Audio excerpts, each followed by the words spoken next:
নমস্কার। 2024 শিশু দিবসের প্রাক্কালে আমরা এক অভিনব পদ্ধতিতে এবছর শিশু দিবস পালন করছি। এই শিশু দিবসে আমাদের যে স্বপ্নের প্রজেক্ট, যার নাম দিয়েছি স্বপ্নের উড়ান, সেই স্বপ্নের উড়ানে আমাদের বিদ্যালয়ে প্রাথমিকভাবে সিসি ক্যামেরা বসেছে, এখনও কাজ অনেক বাকি আছে।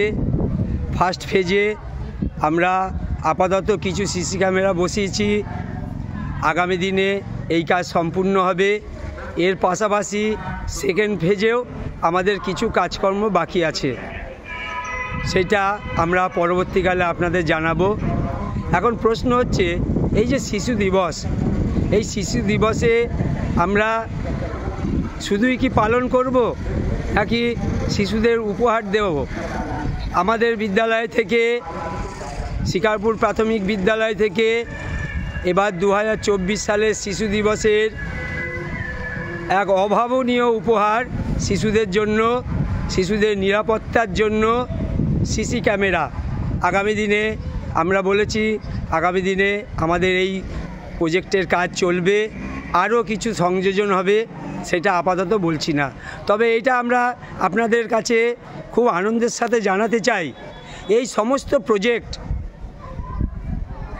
বাস্তবায়নের পথে এগিয়ে চলেছে শিকারপুর প্রাথমিক বিদ্যালয়ের বর্তমান ছাত্রছাত্রী, অভিভাবক অভিভাবিকা, প্রাক্তন ছাত্রছাত্রী, শিক্ষক শিক্ষিকা এবং এই স্কুলকে কেন্দ্র করে যে শিক্ষাব্রতী বন্ধুরা আছেন, তারা বিভিন্নভাবে আর্থিক সহযোগিতা করেছেন।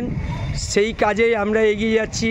সিসি ক্যামেরার পাশাপাশি আরও একটা গুরুত্বপূর্ণ ঘটনা ঘটতে চলেছে আমাদের স্কুলে, আমরা এই মুহূর্তে বলছি না। তবে এই শিশু দিবস সম্বন্ধে বাচ্চাদের আমরা দুটো কথা বলতে চাই। 1889 সালে পণ্ডিত জওহরলাল নেহেরু জন্মগ্রহণ করেছিলেন, ভারতের এক সুযোগ্য সন্তান, ভারতের প্রথম প্রধানমন্ত্রী। 1947 সালের 15ই আগস্ট তিনি প্রধানমন্ত্রিত্ব গ্রহণ করেছিলেন এবং তার জন্মদিনকে কেন্দ্র করে তার অনুগামীরা শিশু দিবস পালন করায়। 1953 সাল থেকে এই শিশু দিবস পালিত হচ্ছে। এই সময় এই শিশু দিবসের দিন, অর্থাৎ এই জন্মদিনে পণ্ডিত জওহরলাল নেহেরু সারাটা দিনই শিশুদের সঙ্গে সময় কাটাতেন, সেই শিশুদের তিনি বিভিন্ন উপহার দিতেন। তাই এই শিশু দিবসে শিকারপুর প্রাথমিক বিদ্যালয় থেকে সমস্ত স্কুলের সঙ্গে যুক্ত সমস্ত মানুষদের শিকারপুর প্রাথমিক বিদ্যালয় থেকে উপহার, সেটা হচ্ছে সিসি ক্যামেরা। আপনারা সকলে সুস্থ থাকবেন, ভালো থাকবেন, ঈশ্বরের কাছে এই কামনা করি। নমস্কার।